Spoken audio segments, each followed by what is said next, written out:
ಪ್ರೀತಿಯುಳ್ಳ ದೇವಜನರೇ, ನಿಮ್ಮೆಲ್ಲರಿಗೂ ಕರ್ತನಾದ ಯೇಸು ಕ್ರಿಸ್ತನ ಶ್ರೇಷ್ಠವಾದ ನಾಮದಲ್ಲಿ ವಂದನೆಗಳು. ಶಾಲೋಮ್, ನಿಮಗೆ ಸಮಾಧಾನವಾಗಲಿ. ಈ ದಿನ ದೇವರ ವಾಕ್ಯದ ಧ್ಯಾನಕ್ಕಾಗಿರುವಂಥ ವಿಷಯ, ಆತನನ್ನು ನಂಬುವವರನ್ನು ಆತನು ನಿಶ್ಚಯವಾಗಿ ಬಿಡಿಸುತ್ತಾನೆ. ಅದಕ್ಕೆ ಆಧಾರವಾಗಿ ಕೀರ್ತನೆಗಳ ಗ್ರಂಥ 22:4 ವಚನ, ನಮ್ಮ ಪೂರ್ವಿಕರು ನಿನ್ನಲ್ಲಿ ಭರವಸೆ ಇಟ್ಟರು, ನಿನ್ನನ್ನು ನಂಬಿ ಉದ್ಧಾರವಾದರು. ನಮ್ಮ ಪಿತೃಗಳಾದ ಅಬ್ರಹಾಂ, ದಾವೀದನು ಅವರು ದೇವರ ಮೇಲೆ ಭಯಭಕ್ತಿ ಇಟ್ಟು ಪರಿಶುದ್ಧವಾದ ಜೀವಿತವನ್ನು ಜೀವಿಸಿದರು.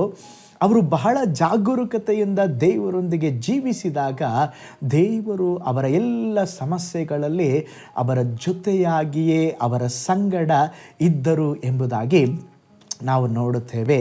ನೋಡಿ, ಓದಿದ ವಾಕ್ಯದಲ್ಲಿ ನಾವು ನೋಡ್ತೇವೆ, ದೇವರಲ್ಲಿ ಭರವಸೆ ಇಟ್ಟು ನಂಬಿ ಅವರು ಉದ್ಧಾರವಾದರಂತೆ. ಅತಿ ಭಯಂಕರವಾದ ಪರಿಸ್ಥಿತಿಗಳಲ್ಲಿ ಸಹ ಅವರು ದೇವರನ್ನು ಬಿಟ್ಟು ಹೋಗಲಿಲ್ಲ. ಅವರ ನಂಬಿಕೆಯನ್ನು ದೇವರು ಘನಪಡಿಸಿ ಎಲ್ಲದರಲ್ಲಿ ಅವರನ್ನು ಅಭಿವೃದ್ಧಿಗೊಳಿಸಿದರು. ಹಾಗಾದರೆ ನಾವು ದೇವರ ಮೇಲೆ ಭರವಸೆ ಇಡಬೇಕು, ದೇವರನ್ನು ನಂಬಬೇಕು, ದೇವರನ್ನು ಆತುಕೊಳ್ಳಬೇಕು. ಒಂದು ಸ್ತೋತ್ರ, ಅದ್ಭುತವಾದ ಸಾಕ್ಷಿಯನ್ನು ನಿಮ್ಮೊಂದಿಗೆ ಹಂಚಿಕೊಳ್ಳುತ್ತೇನೆ. ಒಬ್ಬ ವ್ಯಕ್ತಿ ಕಚೇರಿಯಲ್ಲಿ ಕೆಲಸ ಮಾಡುತ್ತಿದ್ದನು. ಆತನು ದೇವರ ಮೇಲೆ ಬಹಳ ಭಯಭಕ್ತಿಯಿಂದ ಜೀವಿಸುತ್ತಾ ಇದ್ದನು. ಇದನ್ನು ನೋಡಿದ ಇತರರು ಆತನನ್ನು ಬಹಳ ಅಪಹಾಸ್ಯ ಮಾಡುತ್ತಾ ಇದ್ದರು. ಒಮ್ಮೆ ಆ ಕಚೇರಿಯಲ್ಲಿ ಕೆಲಸಗಾರರಿಗೆ ಬಡ್ತಿ ಕೊಡುವ ಸಮಯ ಬಂತು. ಆ ಸಮಯ ಆ ಕಚೇರಿಯಲ್ಲಿರುವಂಥ ಎಲ್ಲರಿಗೂ ಸಹ ಪ್ರಮೋಷನ್ ದೊರೆಯಿತು, ಬಡ್ತಿ ದೊರೆಯಿತು. ಆದರೆ ಈ ಸಹೋದರನಿಗೆ ಮಾತ್ರ ಬಡ್ತಿ ಸಿಗದೆ ಇದ್ದುದರಿಂದ ಇನ್ನಷ್ಟು ಅವನನ್ನು ಅಪಹಾಸ್ಯ ಮಾಡಿದರು. ಆ ಸಮಯದಲ್ಲಿ ಒಬ್ಬ ಅಧಿಕಾರಿ ಆ ಕಚೇರಿಗೆ ಮೇಲ್ವಿಚಾರಣೆ ಮಾಡಲಿಕ್ಕೆ ಬಂದರು. ಆ ಸಮಯದಲ್ಲಿ ನಡೆದ ಮೋಸವನ್ನು ಗಮನಿಸಿದರು. ದೇವರ ಮೇಲೆ ಭಯಭಕ್ತಿ ಇಟ್ಟು ಸ್ತೋತ್ರ ಜೀವಿಸುತ್ತಾ ಇದ್ದಂಥ ಆ ವ್ಯಕ್ತಿಗೆ ಇತರರಿಗೆ ದೊರಕಿದ ಬಡ್ತಿಗಿಂತಲೂ ಇವನಿಗೆ ಒಂದು ಉನ್ನತವಾದ ಪ್ರಮೋಷನನ್ನು ಸ್ತೋತ್ರ ಕೊಟ್ಟರು. ಏಕೆಂದರೆ ಪ್ರಮೋಷನ್ ಇವನಿಗೆ ಕೊಡಬೇಕಾಗಿತ್ತು, ಇವನಿಗೆ ಯಾವ ಪ್ರಮೋಷನ್ನು ಕೊಟ್ಟಿರಲಿಲ್ಲ. ಆ ಕಚೇರಿಯಲ್ಲಿ ಒಂದು ಉನ್ನತ ಸ್ಥಾನವನ್ನು, ಉನ್ನತವಾದಂಥ ಹುದ್ದೆಯನ್ನು ಕೊಟ್ಟು ಕರ್ತನು ಘನಪಡಿಸಿದರು. ಯಾರು ಆತನನ್ನು ಅಪಹಾಸ್ಯ ಮಾಡಿದರೋ ಈಗ ಅವರೆಲ್ಲ ಈತನ ಕೆಳಗೆ ಕೆಲಸ ಮಾಡುವ ಹಾಗೆ ಆಯಿತು. ನೋಡ್ರಿ, ಈ ದೇವ ಭಕ್ತನಿಗೆ ನ್ಯಾಯ ದೊರೆಯಿತು. ಪ್ರೀತಿಯುಳ್ಳ ದೇವ ಜನರೇ, ನಾವು ಆರಾಧಿಸುವಂಥ ದೇವರು ಉನ್ನತನಾದ ದೇವರು, ನ್ಯಾಯ ಕೊಡುವಂಥ ದೇವರು, ನಮಗೆ ಮೋಸವಾಗುವುದಕ್ಕೆ ಬಿಡುವುದಿಲ್ಲ. ತಕ್ಕ ಸಮಯದಲ್ಲಿ ನಮ್ಮನ್ನು ಉದ್ಧರಿಸುವಂಥ ದೇವರು. ಅದಕ್ಕೆ ವಾಕ್ಯ ಹೇಳುತ್ತದೆ, ಆತನನ್ನು ನಂಬಿ ನಮ್ಮ ಪೂರ್ವಿಕರು ಉದ್ಧಾರವಾದರಂತೆ, ಅವರ ಜೀವಿತದಲ್ಲಿ ಉನ್ನತಿಯನ್ನು ಹೊಂದಿದರಂತೆ.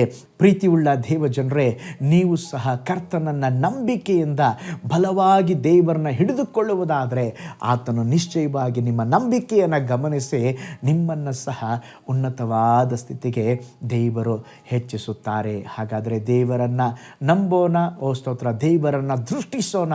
ದೇವರು ನಿಮ್ಮನ್ನು ಮಾನಿಸಲಿ. ಕಣ್ಗಳನ್ನು ಮುಚ್ಚೋಣ, ಪ್ರಾರ್ಥನೆ ಮಾಡಿಕೊಳ್ಳೋಣ. ಪರಲೋಕದಲ್ಲಿ ವಾಸ ಮಾಡುವ ನಮ್ಮ ತಂದೆಯಾದ ದೇವರೇ, ನಮ್ಮ ಪೂರ್ವಿಕರು ನಿನ್ನ ಮೇಲೆ ನಂಬಿಕೆ ಇಟ್ಟಾಗ, ನಿನ್ನನ್ನು ನಂಬಿದಾಗ ಅವರು ಉದ್ಧಾರವಾದ್ರಪ್ಪ. ನಮ್ಮ ಜೀವಿತದಲ್ಲಿ ಸಹ ನಾವು ಸಹ ಎಲ್ಲ ಕ್ಷೇತ್ರಗಳಲ್ಲಿ, ಎಲ್ಲ ಸಮಯಗಳಲ್ಲಿ ನಿಮ್ಮನ್ನು ನಂಬುವಂತೆ ಸಹಾಯ ಮಾಡಿರಿ. ವಿಶೇಷವಾಗಿ ದೇವ ಜನರಿಗಾಗಿ ನಾನು ಪ್ರೇಯರ್ ಮಾಡ್ತೇನೆ, ವಿಡಿಯೋ ವಾಚ್ ಮಾಡುವವರಿಗಾಗಿ ನಾನು ಪ್ರೇಯರ್ ಮಾಡ್ತೇನೆ. ಅವರ ಜೀವಿತದಲ್ಲಿ ಸಹ ಕರ್ತನೇ, ಒಂದು ಒಳ್ಳೆಯ ಉನ್ನತಿಗಾಗಿ, ಒಂದು ಬಡ್ತಿಗಾಗಿ ದೇವರೇ, ಅನ್ಯಾಯವಾಗಿದೆ, ನನಗೆ ನ್ಯಾಯ ಸಿಗೋದಿಲ್ವಾ ಎಂಬುದಾಗಿ ಯಾರೆಲ್ಲ ಕಾದಿದ್ದಾರೋ ಒಬ್ಬೊಬ್ಬರ ಜೀವಿತದಲ್ಲಿ ಉನ್ನತಿಯನ್ನು ಕೊಡ್ರಿ, ಬ್ಲೆಸ್ ಮಾಡಿರಿ.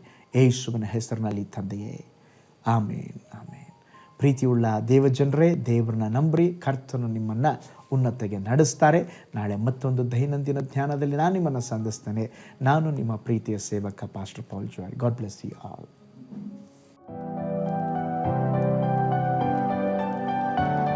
ಕರ್ತನಲ್ಲಿ ಪ್ರಿಯರೇ, ಈ ಸಂದೇಶ ಮತ್ತು ಪ್ರಾರ್ಥನೆ ನಿಮಗೆ ಆಶೀರ್ವಾದಕರವಾಗಿದ್ದರೆ, ದೇವರು ನಿಮ್ಮನ್ನು ಪ್ರೇರೇಪಿಸಿದರೆ, ನಂಬಿಕೆಯಿಂದ ಸಾಗುವ ಈ ಸೇವೆಗೆ ನಿಮ್ಮ ಅಮೂಲ್ಯವಾದ ಕಾಣಿಕೆಯನ್ನು ಬಿತ್ತಿರಿ. ಪ್ರೀತಿಯ ದೇವಜನರೇ, ವಾಯ್ಸ್ ಆಫ್ ಹೋಪ್ ಮಿನಿಸ್ಟ್ರಿಯ ವತಿಯಿಂದ ಕೋರಮಂಗಲದಲ್ಲಿ ಪ್ರತಿ ಭಾನುವಾರ ಬೆಳಿಗ್ಗೆ 9:30 ಕನ್ನಡ ಆರಾಧನೆ ನಡೆಯುತ್ತಿದೆ.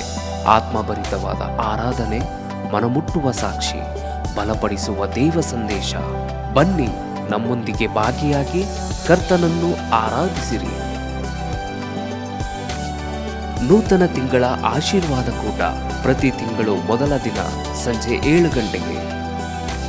ಪ್ರತಿ ತಿಂಗಳು 2ನೇ ಶನಿವಾರ ಬಿಡುಗಡೆ ಉಪವಾಸ ಪ್ರಾರ್ಥನೆ ಕೂಟ ಬೆಳಿಗ್ಗೆ 10:30ಕ್ಕೆ. ನಿಮಗಾಗಿ ಪ್ರಾರ್ಥಿಸಬೇಕೆ? ನಿಮಗೆ ಯಾವುದಾದರೂ ಪ್ರಾರ್ಥನೆ ಮನವಿಗಳು ಇರುವುದಾದರೆ ಕೆಳಗಿನ ನಂಬರಿಗೆ ಕರೆ ಮಾಡಿ ಅಥವಾ ವಾಟ್ಸಪ್ ಮಾಡಿ. ಈ ಆತ್ಮಿಕ ಸಂದೇಶಗಳು ನಿಮಗೆ ಆಶೀರ್ವಾದಕರವಾಗಿದ್ದರೆ ಲೈಕ್ ಮಾಡಿರಿ. ಇಂಥ ಅದ್ಭುತ ಸಂದೇಶ ಪ್ರತಿದಿನ ನೋಡಲು ಬಯಸುವುದಾದರೆ ಸಬ್ಸ್ಕ್ರೈಬ್ ಮಾಡಿ ಹಾಗೂ ಇತರರೊಂದಿಗೆ ಶೇರ್ ಮಾಡಿರಿ. ಕರ್ತನು ನಿಮ್ಮನ್ನು, ನಿಮ್ಮ ಕುಟುಂಬವನ್ನು ಆಶೀರ್ವದಿಸಲಿ.